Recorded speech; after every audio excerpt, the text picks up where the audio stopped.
오늘의 묵상 한 장은 느헤미야 13장입니다. 오늘 또 생명의 말씀과 기도의 능력으로 천국을 실감하는 은혜가 있기를 원합니다. 이제 오늘로 느헤미야 13장 마지막 장을 우리가 만나게 됩니다.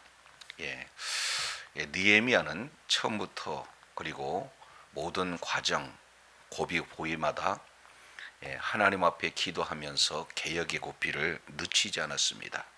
13장 이 내용은 마지막까지 그 개혁된 것을 중단하지 않고 끝까지 개혁이 완수되어지는 이런 내용들을 소개를 하고 있는데, 먼저 느헤미야 13장 1절부터 3절까지 이 내용을 통해서 보면은 성벽 봉헌식을 하던 그 날에 하나님의 말씀, 모세, 특히 모세의 오경의 성경을 통해서 이방인들을 축출하는, 그래서 선민 공동체가 거룩한 공동체가 되어지기 위한 그런 내용을 소개하고 있고, 이어서 4절부터는 느헤미야가 잠깐 자리를 비워요. 그래서 아닥사스다 왕에게 다시 허락을 받고 재귀국을 한 이후의 사건이 소개가 되고 있습니다. 그 중에 특히 세 가지의 개혁을 박차를 가하고 있는 것을 볼 수가 있습니다. 첫 번째는 11조에 대한 내용, 그리고 두 번째는 안식에 대한 내용, 그리고 세 번째 내용은 이방인과 통혼에 대한 그런 내용들을 철저하게 개혁하고, 마지막 하나님 앞에 기도하면서 마무리를 짓는 내용인데, 자 1절 한번 보시겠습니다. 그날, 여기서 그날이라고 하는 것은 성벽 봉헌식 하던 그날이에요. 성벽 봉헌식 하던 그날은 여러 가지 측면에서 매우 분주하지 않겠습니까? 그런데 그날에 느헤미야의 관심은 어디가 있는가? 성벽 봉헌식에 있는가? 아니면 성벽보다도 더 중요한 신앙 개혁에 있는가? 이 부분들을 이렇게 잘 우리가 살펴볼 수 있는 대목입니다. 그날에 모세 책을 낭독했다, 이렇게 표현하고 있습니다. 그러니까 이런 외적인 이런 개혁도 중요하지만 내면적인 개혁이야말로 너무나 중요하죠. 그래서 개혁의 가장 길잡이는 하나님의 말씀이다. 그래서 모세의 책을 낭독했다, 이렇게 말씀을 하고 있어요. 그리고 백성들에게 그 책을 들렸는데 그 책에 어떤 것이 기록되고 있습니까? 암몬 사람과 모압 사람은 영원히 하나님의 총회에 들어오지 못하리니, 이는 그들이 양식과 물로 이스라엘 자손을 영접하지 아니하고 도리어 발람에게 뇌물을 주어 저주하게 하였음이라. 그러나 우리 하나님이 그 저주를 돌이켜 복되게 하셨다 하였는지라. 그래서 지금 암몬 사람과 모압 사람이 하나님의 총에 들어오지 못한다, 그 이유는 하고 이스라엘을 영접하기보다는 오히려 저주를 했다 하는 그 내용, 신명기 23장 3절부터 5절의 말씀을 지금 기록된 대로 읽었어요. 자, 그리고 그들이 취한 조치 한번 보시죠. 3절, 백성이 이 율법을 듣고 곧 섞인 무리를 이스라엘 가운데서 모두 뭐에 했어요? 분리하였다. 그러니까 모세의 성경책을 낭독했고, 그리고 백성들은 그 율법을 들었어요. 그리고 듣고 난 그들의 조치는 어떤 내용입니까? 바로 개혁으로 이루어지죠. 그 개혁의 내용은 뭡니까? 섞인 무리들을 이방인들에서 모두 분리시켰다 하는 내용을 보게 됩니다. 지금 그들의 신앙 공동체에 이방인들이 지금 섞여 있는 그런 내용이에요. 근데 때마침 암몬 그리고 모압 사람들을 총회에 들어오지 못하겠다 하는 신명기 말씀을 기준으로 해서 바로 이런 섞인 무리, 이제는 혼합 종교가 돼서는 안 된다. 이 선민 공동체가 거룩한 선민 공동체가 돼야 되겠다 해서 이방인들을 철저하게 축출하고 분리하는 그 내용들을 이렇게 소개를 하고 있는 그런 장면입니다. 자, 그래서 이 3절 그리고 4절 이 내용을 통해서 보면은 시간이 조금 흐른 그런 내용이 되어집니다. 이제 이 느헤미야가 유다 총독으로 약 한 12년 동안 섬긴 이후에 잠깐 예루살렘을 떠나서 바벨론 아닥사스다 왕을 만나고 그리고 다시 재입국해서 있었을 때 과정을 지금 있었던 일들을 소개를 하고 있는데 그 중에 4절 한번 보시죠. 4절. 이전에 우리 하나님의 전에 방을 맡은 제사장 엘리야십이 도비야와 연락하였으므로, 여기서 연락했다는 것은 매우 가깝게 친하게 지냈다 지금 표현을 하고 있습니다. 개혁 작업이 이루어진 그 이후에 또 역시 마찬가지로 이방인과 지금 혼합주의의 그런 어떤 모습들을 살펴볼 수가 있어요. 근데 문제는 5절 내용을 보니까 도비야를 위하여 한 큰 방을 만들었으니 그 방은 원래 소재물과 유향과 그릇과 또 레위 사람들과 노래하는 자들과 문지기들에게 11조로 주는 곡물과 새 포도주와 기름과 또 제사장들에게 주는 거제물을 두는 곳 그랬습니다. 결국 하나님이 임재하는 성전에 있는 그런 어떤 방을 이제 누구에게 주어지는 겁니까? 예배를 위해서, 제사를 위해서 이렇게 쓰여져야 할 그 방을 도비야를 위해서 지금 주었다 이렇게 표현하고 있습니다. 이게 굉장히 얼마나 지금 이런 신앙이 무너졌는가 하는 그런 단편적인 모습들을 보여주는 사례입니다. 자, 그랬을 때 왜 이런 일이 일어났을까? 6절. 그때 내가 예루살렘에 있지 아니하였느니라. 바벨론 왕 아닥사스다 30년에 내가 왕에게 나아갔다가 며칠 후에 왕에게 말미를 정하고 예루살렘에 이르러서야 엘리야십이 도비야를 위하여 하나님의 전뜰에 방을 만든 악한 일을 안지라. 그러니까 결국 지도자 느헤미야가 없었을 때 엘리야십이 이런 악행을 지금 저질렀다는 사실을 뒤늦게 알았어요. 리더가 없을 때, 리더의 부재시 이런 큰 문제가 임했다라는 사실을 이렇게 살펴볼 수가 있습니다. 자, 그래서 며칠 후라고 이렇게 표현하는데 여기에는 최소한 한 6개월 정도를 잡고 있어요. 그래서 성전의 거룩성을 완전히 훼손되었다라는 사실을 뒤늦게 알아서 그러면 어떻게 하는가? 이 내용을 알고 8절 조치가 이렇게 이루어져요. 8절. 내가 심히 근심하여 도비야의 세간을 그 방 밖으로 다 내어 던지니라. 철저하게 지금 분리하고 있는 것을 볼 수가 있습니다. 그리고 9절. 명령하여 그 방을 정결하게 하고 하나님의 전의 그릇과 소재물과 유향을 다시 그 뒤로 놓았느니라. 예배를 위해서 쓰여져야 할 방, 예배 준비를 위해서 이렇게 사용되어져야 할 그 방, 이 내용이 이제는 이 이방인의 그런 어떤 사람의 이 탐욕을 이루는 그런 방으로 이루어졌어요. 그래서 이 느헤미야는 재귀국한 이후에 이런 악행을 보자마자 곧바로 분리시키는 개혁 조치를 단행을 하고 있는 것을 보게 되어집니다. 자, 그래서 결국에 이 개혁을 꽃피를 끝까지 늦추지 않아요.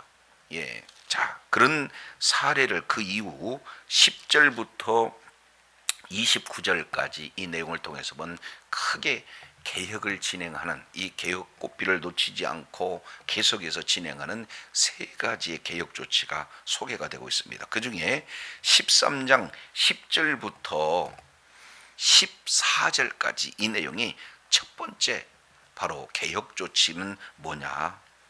이것은 바로 이 11조 규례가 완전히 붕괴가 되는 것을 다시 회복시키는 그런 과정이에요. 자, 10절 내용을 보면 내가 또 알아본즉 레위 사람들이 받을 몫을 주지 아니하였으므로 그 직무를 행하는 레위 사람들과 노래하는 자들이 각각 자기 밭으로 도망하였기로. 아니, 레위 사람들은 하나님 앞에 예배를 드려야 할 그런 잔데 그들에게 먹을 것을 주지 못했어요. 11조를 하지 못했어요. 그러니 예배가 중단되고 그들은 각각 먹고 살기 위해서 자기 밭으로 지금 도망가고 있는 그런 형편입니다. 예배가 붕괴가 되죠. 자, 이랬을 때 11절 내가 모든 민장들을 꾸짖어 이르기를 하나님의 전이 어찌하여 버림바 되었느냐 하고 곧 레위 사람들을 불러 모아 다시 제자리에 세웠다. 그러니까 지금으로 본다면은 교역자들이 이제 사례비가 없기 때문에 각각 생업터지로 나가는 거죠. 그러니까 예배가 지금 예배답지 못하는 그런 상황이에요. 그래서 다시 그 레위 사람들을 불러들였다. 그리고 그 소에서 세웠다. 그리고 이런 조치가 이루어지고 난 이후에 12절 이에 온 유다가 곡식과 새 포도주와 기름의 11조를 가다가 곡간에 드렸다. 그래서 이제 그들의 생활이 될 수 있는 조치를 취하게 되어지는 거죠.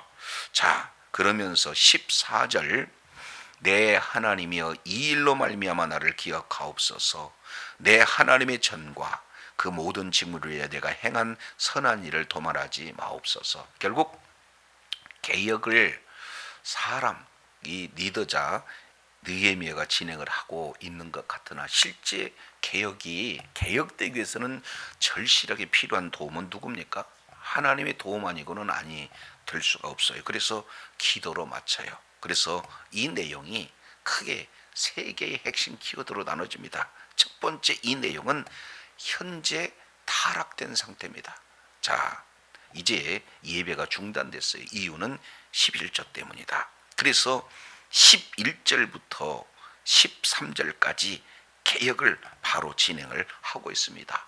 이제 레위 사람들을 불러 모으고 그리고 백성들은 11절을 진행하게 하고 그래서 결국 이 모든 일들은 하나님께서 돕지 않으면 안 되기에 기도로 마무리를 짓고 있는 겁니다. 그래서 타락한 그들을 개혁하고 기도로 마무리 짓는 내용이 이런 패턴이 두 번째도 연결이 되어져요. 그래서 이제 15절부터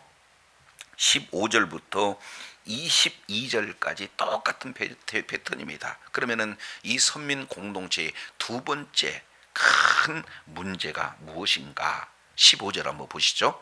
그때 내가 본즉 유다에서 어떤 사람이 안식일에 술틀을 밟고 곡식단을 나귀에 실어 운반하며 포도와 무화과와 여러 가지 짐을 지고 안식일에 예루살렘에 들어와 음식물을 팔기로 내가 그에게 경계하고 그랬습니다. 두 번째 문제는 어떤 내용입니까? 안식일이 파괴가 됐어요. 이 안식이라고 하는 것은 선민 공동체의 하나의 표징 아니겠습니까? 자, 그런데 안식일이 무너졌어요. 자, 그러면은 이 큰 문제 앞에 어떻게 조치를 하고 있는가? 17절, 18절 이 내용을 통해서 보면은 개혁과 조치가 지금 동시에 이루어지는데 첫 번째 17절 내용을 보니까 내가 유다의 모든 귀인들을 꾸짖어 그들에게 이르기를 너희가 어찌 이 악을 행하여 안식일을 범하느냐 하고 책망을 하고 있습니다. 자, 그리고 그러면 조치를 어떻게 내리냐? 19절 안식일 전 예루살렘 성문이 어두워져 갈 때 내가 성문을 닫고 안식일이 지나기 전에는 열지 말라 하고 나를 따르는 종자 몇을 성문마다 세워 안식일에는 아무 짐도 들어오지 못하게 하였으므로 그랬습니다. 결국 조치는요, 안식일에 이런 성문을 닫고 열지 않도록 조치를 하는 그 결과 21절 하반절 내용을 보니까 뭐라고 표현하고 있어요? 그 후부터는 안식일에 그들이 다시 오지 아니하였다 이렇게 표현을 하고 있습니다. 자, 이제 11조나 이런 안식일 이런 제도, 이 내용은 선민 공동체의 이방인과 구별된 그런 내용 아니겠습니까? 그런데 이것이 본질적으로 무너진 것에 대해서 조치를 취하고 있는 것을 봅니다. 자, 똑같은 내용의 22절 하반절 내용을 통해서 보니까 뭐라고 그래요? 다시 똑같은 패턴이죠. 나의 하나님이여 나를 위하여 이 일도 뭐하옵소서? 기억하옵소서. 주의 큰 은혜로 나를 아끼시옵소서. 결국 이 문제는 바로 우리 하나님께서 돕지 아니하면은 개혁이 개혁되어질 수가 없습니다 하고 전적으로 하나님 앞에 의지하고 있는 모습들을 보게 됩니다. 이 역시 마찬가지로 지금 큰 문제 타락상은 안식일이 무너졌고 이것에 대해서 철저하게 개혁하고 책망하고 이제 조치하면서 개혁의 꽃비가 이렇게 꽃비를 잡고 그리고 마지막 기도를 통해서 하나님 앞에 의지하는 그런 내용, 똑같은 두 번째 패턴을 볼 수가 있습니다. 세 번째도 똑같아요. 23절에서 31절까지 이 내용을 통해서 보는 세 번째입니다. 자, 이번에는 어떤 타락상을 보여주고 있는가? 통원 상태예요. 자, 23절 보시죠. 그때 내가 또 본즉 유다 사람이 아스돗과 암몬과 모압 여인을 아내로 삼았는데, 그러니까 아스돗, 암몬, 모압 여인 공통점은 뭡니까? 이방 여인이에요. 그 이방 여인을 아내로 삼은 그런 자들을 지금 느헤미야가 보고 있어요. 근데 그 상태가 어떤 내용인가? 24절 그들의 자녀가 아스돗 방언은 절반쯤 하여도 유다 방언은 뭐 했어요? 못했어. 아니, 우리나라 말은 못하고 외국어는 하는 자녀들의 그런 상황을 지금 보고 있는 겁니다.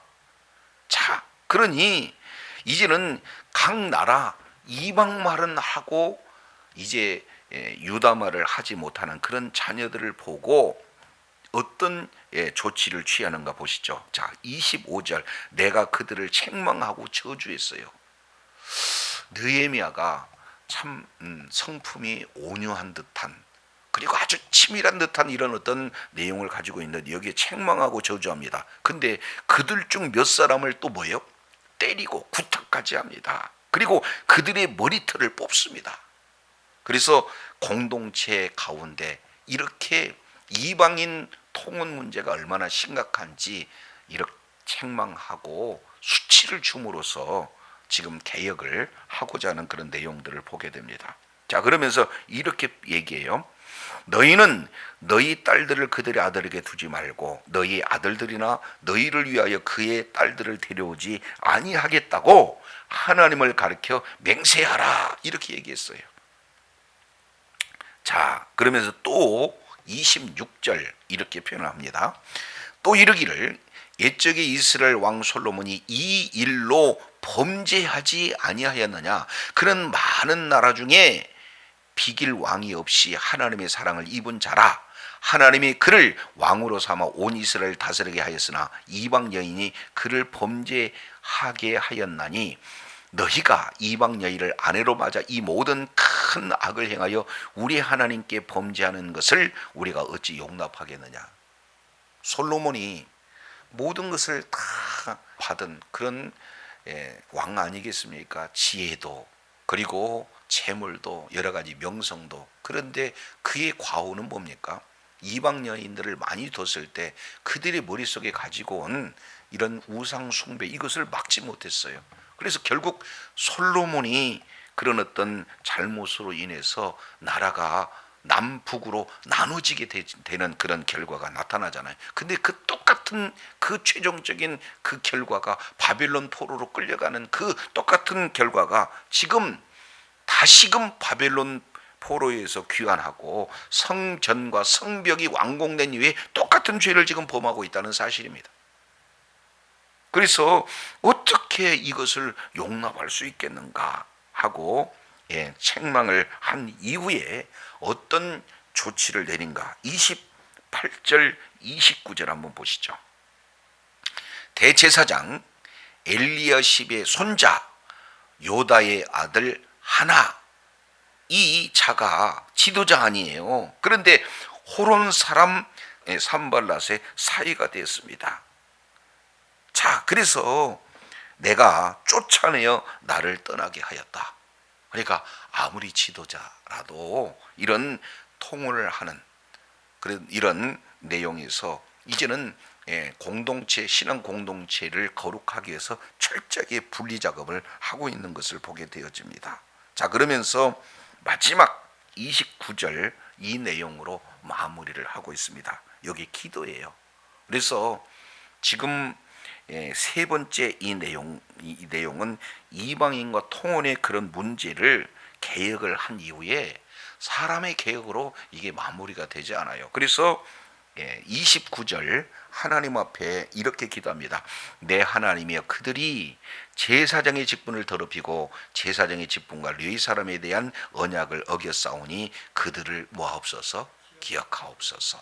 그래서 이 세 가지의 핵심 이 개혁의 내용, 레위인들의 그런 어떤 타락, 그리고 안식일에 대한 붕괴, 그리고 이런 이방인과 통혼 문제, 이 세 가지 모두 내용은 선민 공동체가 이방 민족과 이런 차이가 있다라는 그런 내용이 아니겠습니까? 그럼에도 그들은 선민 공동체가 이렇게 타락되어지는 이런 내용을 방관하고 있는 거예요. 근데 느헤미야가 이런 내용들을 하나하나 조목조목 보면서 꾸짖고, 그리고 책망하고, 그리고 개혁 조치를 이루고 한 다음에 마지막은 반드시 하나님 앞에 이 기억해달라는 것, 기도로 마무리를 짓고 있는 것을 보게 됩니다. 자, 그러면서 최후의 모든 것에 대한 결론이 30절 31절에 이렇게 기록하고 있습니다.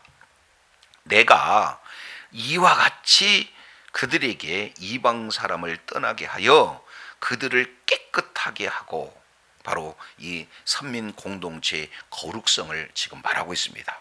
또 제사장과 레위 사람의 반열을 세워 각각 자기 일을 맡게 하고, 궁극적으로는요, 예배가 살아야 돼요. 그 예배가 살기 위해서는 제사장, 레위 사람들이 각각 자기 위치에서 주어진 사명을 잘 감당해야 돼요. 그래서 구조적으로 이제 잘 선민 공동체의 거룩성을 위해서 조치하고 있는 내용. 근데 여기에 맞추지 않아요. 그게 뭡니까? 31절입니다.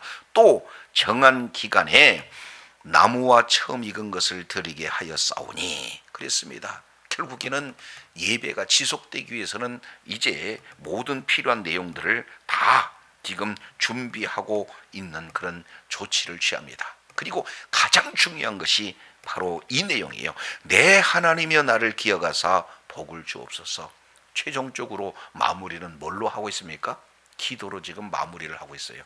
우리가 느헤미야 1장부터 13장까지 한결같이 이 내용을 통해서 살펴보면은 기도로 시작하고 고비고비마다 어려움을 만날 때마다 기도로 이 모든 것을 돌파하고, 그리고 마지막 최종적인 개혁을 한 이후에도 무엇으로 마무리를 짓고 있습니까? 기도로 마무리를 짓고 있어요. 내 하나님이여 나를 기억하여 주시옵소서 하고 모든 것을 하나님 앞에 의지하는 이런 느헤미야의 신앙을 보게 됩니다. 자, 이 느헤미야는 바벨론 아닥사스다 왕 곁에 술 맡은 관원장이, 오늘로 본다면은 바로 비서실장이고, 그리고 경호대장입니다. 모든 것을 다 누릴 수 있는 그런 자리예요. 그럼에도 불구하고 이제 머나먼 곳 이 유다까지 와서 이곳에서 총독으로 그 직분을 가지고 정말로 이 신앙 공동체가 거룩성을 유지하는데 개혁을 끝까지 박차를 가했던 그런 자가 바로 느헤미야 모습을 볼 수가 있습니다. 사도 베드로는 이런 말씀을 하고 있어요. 우는 사자가 삼킬 자를 오늘 또 뭐요?